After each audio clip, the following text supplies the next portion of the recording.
ایک میاں بیوی شادی کے 4-5 مہینے کے بعد ٹائم مانگ رہے تھے، جی ہمیں اپنی ایک اہم بات کرنی ہے۔ میں نے کہا بہت اچھا،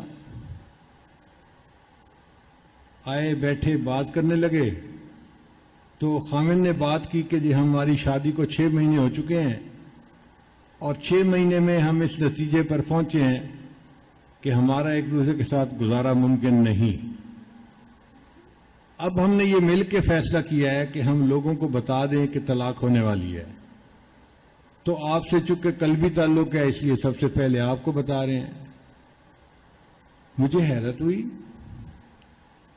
دونوں لکھے پڑھے تھے، بیوی بھی لکھی پڑھی، خامند بھی لکھا پڑھا اور دیندار بھی تھے، اور طلاق کوئی چھوٹی سی بات تو نہیں ہوتی، اور کسی کے چہرے پہ کوئی غم کوئی افسوس نظر نہیں آ رہا۔ آرام سے کہہ رہے ہیں کہ ہم نے طے کر لیا ہے کہ اب ہم جو ہے ایک دوسرے سے طلاق لے کر جدا ہو جائیں گے۔ تو میں نے انہیں کہا کہ دیکھیں بھائی، آپ نے پہلے تو مجھے اپنے حالات بتائے نہیں، آج بتا رہے ہیں تو 2-4 مہینے انتظار کر لیں، ماں باپ کو مت بتائیں۔ ماں باپ کو بتا دیا تو بات برادری میں آ جائے گی اور بگڑ جائے گی۔ آپ لوگ نے جیسے پہلے 4-6 مہینے گزارے، 4-6 مہینے اور گزار لیں۔ وہ کہنے لگے جی بہت اچھا ہے۔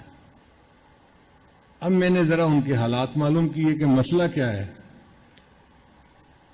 مسئلہ یہ نظر آیا کہ ان دنوں ملک کے حالات اچھے نہیں تھے اور فیکٹریاں سب بند تھیں، کیونکہ 18 گھنٹے بجلی نہیں ہوتی تھی، تو فیکٹریاں کیسے چلیں گی؟ اور جو فیکٹریوں کے مالک تھے ان کے لیے مزدوروں کو تنخواہ دینے کے پیسے بھی نہیں تھے، اور وہ قرضوں کی وجہ سے پریشان اور اپنی فیکٹری کی وجہ سے پریشان۔ تو خامن جو تھا وہ پریشان ہو کے گھر آتا تھا، اور اس کی بیوی گھر میں اکیلی ہوتی تھی، الگ گھر تھا میاں بیوی کا۔ بیوی کھانا پکا کے 2-3 گھنٹے سے انتظار میں بیٹھی ہوتی کہ خامن آئے گا تو اس کے ساتھ مل کے کھانا کھاؤں گی۔ اب خامد آتا تو اس کا چہرہ بڑا سیریس ہوتا، تو بیوی سمجھتی شاید میں اسے پسند نہیں، اس لیے میرے پاس بڑے سیریس چہرے کے ساتھ آتا ہے۔ عورتوں میں گمان لگانے کی عادت تو ہوتی ہے۔ اب جب خامن سیریس ہوتا تو بیوی بھی آگے سے اکھڑ کی بات کرتی، تو ایک دوسرے کے ساتھ نوک جھونک ہونی شروع ہو جاتی، سارا دن بس لڑتے ہی گزر جاتے۔ آپس میں وہ فرسٹ کزن بھی تھے، تو بیوی کو بھی بڑا مان تھا کہ میں کسی کم خاندان سے تو نہیں آئی ہوئی، اگر اس کا باپ فیکٹری اونر ہے تو میرا باپ بھی فیکٹری والا ہے، اگر یہ ایم اے پاس ہے تو میں نے بھی ایم اے کیا ہوا ہے، میں کس درجے میں کم ہوں؟ اگر یہ خوبصورت ہے تو میں اس سے زیادہ خوبصورت ہوں۔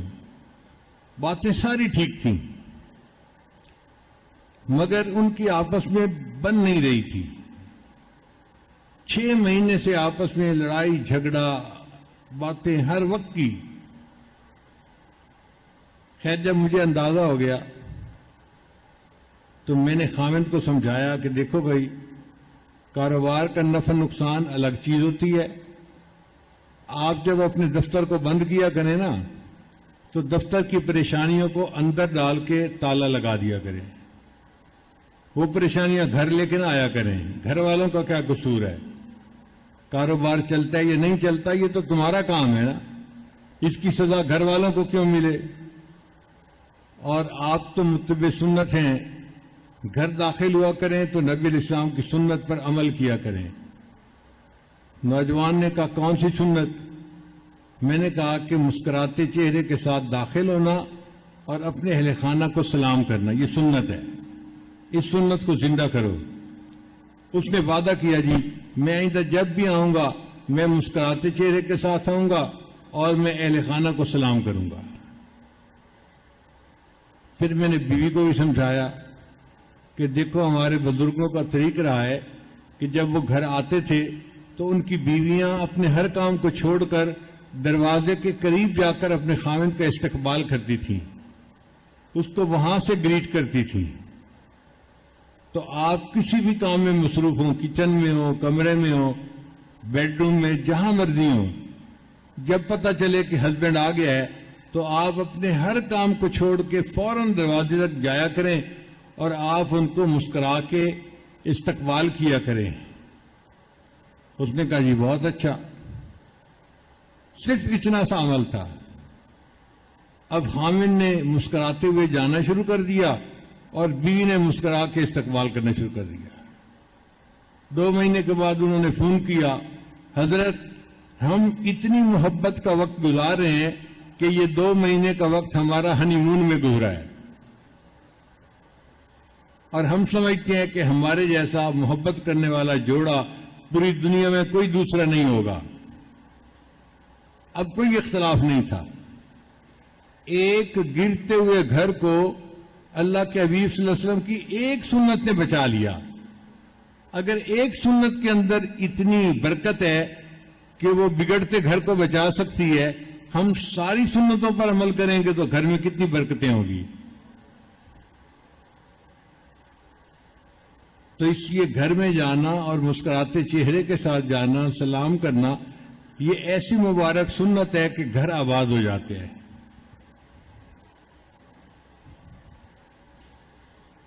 لاہور کا ایک نوجوان تھا، شادی کے کوئی 1 مہینے بعد مجھے ملا. مجھے کہنے لگا حضرت بیوی نے مجھے بہت پریشان کیا ہوا ہے، بہت نافرمان ہے. میں نے پوچھا کیا ہوا؟ حضرت نماز نہیں پڑھتی، سر پہ دوپٹہ نہیں رکھتی، ہر وقت گانے فلمیں اسی میں لگی رہتی ہے، نیکی کا نام سننا پسند نہیں کرتی، اور میں تو اب تنگ آ گیا ہوں. بس میں تو آپ کے پاس آیا ہوں کہ آپ ہی مجھے کوئی اس کا حل بتائیں. وہ میری نرمی سے ناجائز فائدہ اٹھا رہی ہے. اصل میں وہ نوجوان چاہتا تھا کہ حضرت جی کہہ دیں کہ تم ذرا اس کو سختی کرو تو پھر بیوی کی میں مرمت بھی کروں گا اور پھر میں نمٹ لوں گا اس سے. جب اس نے آ کے یہ سارا کچھ مجھے بتایا تو تھوڑی دیر میں نے اس کو اپنے پاس بٹھا لیا. پھر تھوڑی دیر کے بعد جب وہ واپس جانے لگا تو میں نے کہا دیکھو آپ تو نوجوان ہو اور سنتوں پہ عمل کرتے ہو. کہتے ہیں جی میں کرتا ہوں سنتوں پہ عمل. میں نے کہا ایک سنت پہ عمل کرنا کہ جاتے ہوئے مٹھائی کا ڈبہ گھر لے جانا،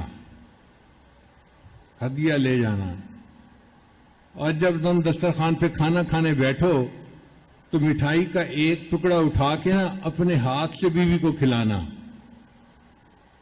اب اسے یہ بات سمجھ نہیں آ رہی تھی. وہ تو مجھ سے NOC مانگ رہا تھا کہ مجھے سختی کرنے کا NOC دے دیں پھر میں جانوں اور بیوی جانے. اور میں نے اسے کہا کہ تم اسے مٹھائی کھلانا. دوسری دفعہ پوچھتے جی حضرت. میں نے کہا میں فارسی نہیں بول رہا، اردو میں بات کر رہا ہوں کہ اپنے ہاتھ سے مٹھائی کا ٹکڑا بیوی کے منہ میں ڈالنا، اس کو کھلانا. اب وہ چپ ہو گیا، چلا گیا. اللہ کی شان دیکھیں جی کہ اس نے بات پہ عمل کیا، مٹھائی کا ڈبہ خریدا اور گھر جا کے بیوی کو کہا کہ یہ میں آپ کے لیے لایا ہوں. تو بیوی حیران، اتنا مشکل طبیعت کا بندہ تھا، سیدھے منہ بات نہیں کرتا تھا، اور آج یہ میرے لیے مٹھائی لایا ہے. تو بیوی کی طبیعت تھوڑی نرم ہو گئی. اب دسترخوان پہ دونوں کھانا کھانے بیٹھے تو اس نے مٹھائی کا ٹکڑا اٹھایا اور آگے بڑھایا. تو بیوی نے اس سے اشارے سے پوچھا کیا کہنا چاہتے ہو؟ اس نے کہا کہ مجھے پیر صاحب نے کہا تھا کہ یہ سنت ہے اور میں سنت پہ عمل کرنا چاہتا ہوں، میں تمہیں کھلاؤں گا. اس نے مٹھائی کا ٹکڑا تو کھا لیا.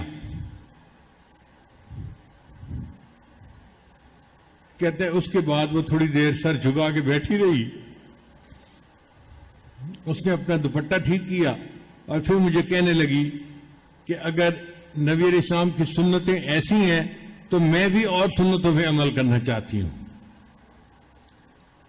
چنانچہ اس ایک سنت کی برکت سے اس کی بیوی بیت بھی ہو گئی اس نے پردہ بھی کرنا شروع کر دیا، اس نے نماز بھی پڑھنی شروع کر دی، وہ اجڑتا ہوا گھر اللہ نے آباد فرما دیا۔ ایک سنت کی برکت سے اجڑنے والا گھر آباد ہو گیا۔ اگر سب سنتوں پہ عمل کریں گے تو پھر گھر کیسے آباد نہیں ہوں گے؟ اس لیے سلام میں پہل کرنا اور مرد کے لیے گھر جا کے مسکراتے چہرے کے ساتھ جانا اور اہل خانہ کو سلام کرنا، اس سے بندہ اللہ تعالیٰ کی سرپرستی میں آ جاتا ہے۔ لا الہ الا اللہ، لا الہ الا اللہ، لا الہ الا اللہ، لا الہ الا اللہ، لا الہ الا اللہ، لا الہ الا اللہ، لا الہ الا اللہ۔